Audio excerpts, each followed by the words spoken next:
আসসালামু আলাইকুম বন্ধুরা, কেমন আছেন আপনারা? আশা করি ভালো আছেন। আমি আলহামদুলিল্লাহ অনেক অনেক ভালো আছি। আজকে রান্না করব লাউ ডগা দিয়ে চিংড়ি মাছের দারুণ একটি সুস্বাদু রেসিপি। আশা করি আপনাদের ভালো লাগবে। আমার সঙ্গেই থাকবেন, আমাকে একটু সাপোর্ট করবেন। এই তো কড়াইতে আমি এখন তেল দিয়ে দিব। এই যে তেলটা কিছুটা গরম হয়ে গেলে আমি দিয়ে দিলাম পেঁয়াজ কুচো।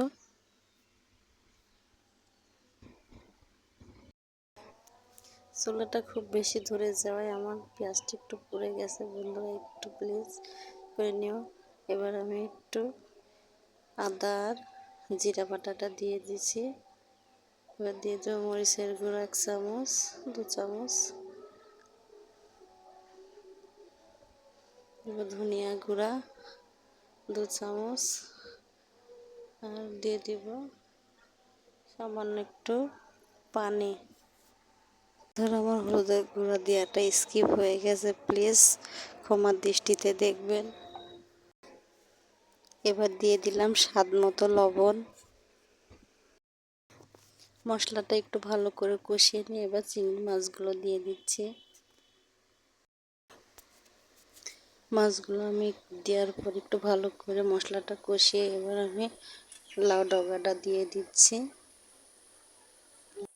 প্লিজ বন্ধুরা একটু সাপোর্ট করো, পাশে থেকো, সামনে যত এগিয়ে যেতে পারি সেজন্য আমার জন্য একটু দোয়া করবা।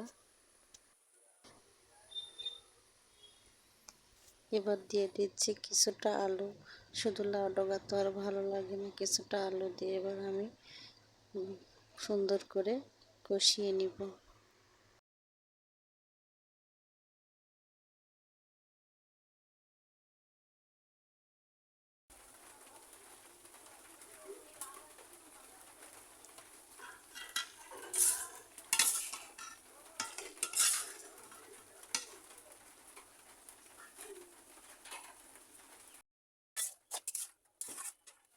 আমার কষানোটা হয়ে গেছে, এবার আমি ঝোলের পানিটা দিয়ে দিব। দিয়ে নেড়ে চেড়ে বসিয়ে দিব।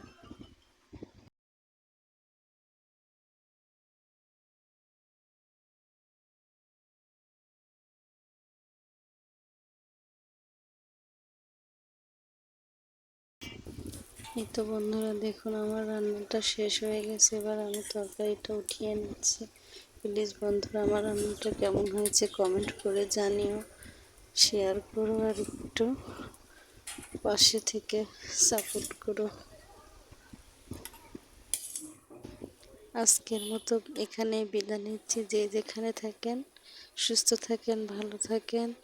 আসসালামু আলাইকুম, আল্লাহ হাফেজ।